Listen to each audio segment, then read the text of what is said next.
ನಮಸ್ತೆ ಆತ್ಮೀಯರೇ, welcome back to Sanjana Yadav Sanjana YouTube channel. So ಇವತ್ತು ನನಗೆ ತುಂಬ ಖುಷಿಯಾಗಿದೆ, ಯಾಕಂದರೆ ಇವತ್ತಿಗೆ ನಾನು ಯೂಟ್ಯೂಬ್ ಚಾನಲನ್ನು ಸ್ಟಾರ್ಟ್ ಮಾಡಿ 5 ದಿನಗಳಾಯಿತು. ಇಲ್ಲಿವರೆಗೆ 6 ಜನ ಸಬ್ಸ್ಕ್ರೈಬರ್ಸ್ ಆಗಿದ್ದಾರೆ. ಆ ಎಲ್ಲ 6 ಜನ ಸಬ್ಸ್ಕ್ರೈಬರ್ಸಿಗೂ ನನ್ನ ಹೃದಯಪೂರ್ವಕ ಧನ್ಯವಾದಗಳು. ಸೊ ಹೀಗೆ ಹೆಚ್ಚಿನ ಸಂಖ್ಯೆಯಲ್ಲಿ ಇನ್ನೂ ನನ್ನ ಚಾನಲನ್ನು ಸಬ್ಸ್ಕ್ರೈಬ್ ಮಾಡ್ಕೊಳ್ಳಿ ಅಂತ ಕೇಳ್ಕೊತೀನಿ. ಹಾಗೆ ಎಲ್ಲರಿಗೂ ಇವತ್ತು ಏನಪ್ಪ ದಿನ ಅಂದರೆ, ಇವತ್ತು ತಾರೀಕು ಬಂದು 26 ಜೂನ್ 2025.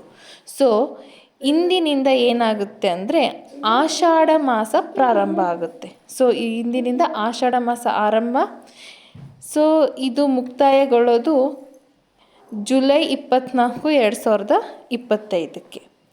ಆಷಾಢ ಮಾಸದ ವಿಶೇಷ ಏನಂದರೆ, ಈ ಆಷಾಢ ಮಾಸವು ನಮ್ಮ ಹಿಂದೂ ಕ್ಯಾಲೆಂಡರಿನ 4ನೇ ತಿಂಗಳಾಗಿದೆ.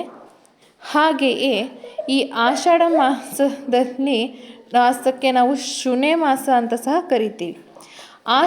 ಈ ಆಷಾಢ ಮಾಸದಲ್ಲಿ ಕರ್ಕಾಟಕ ರಾಶಿಯಲ್ಲಿ ಸೂರ್ಯನಿರುವ ಕಾಲಕ್ಕೆ ನಾವು ಸುನೆ ಮಾಸ ಅಂತ ಕೇಳ್ತೀವಿ. ಸೊ ಹಾಗಾಗಿ ಸುನೆ ಯಾವುದು ಕಾರ್ಯಗಳು ಮಾಡಬಾರ್ದು ಅಂತ ತುಂಬ ಜನ ಕೇಳಿರ್ತೀರ ಈ ಮಾತನ್ನು. ಈ ಮಾತನ್ನ ಯಾಕೆ ಹೇಳ್ತಾರೆ ಅಂದರೆ, ಕರ್ಕಾಟಕ ರಾಶಿಯಲ್ಲಿ ಸೂರ್ಯನು ಇರೋ ಕಾಲಕ್ಕೆ.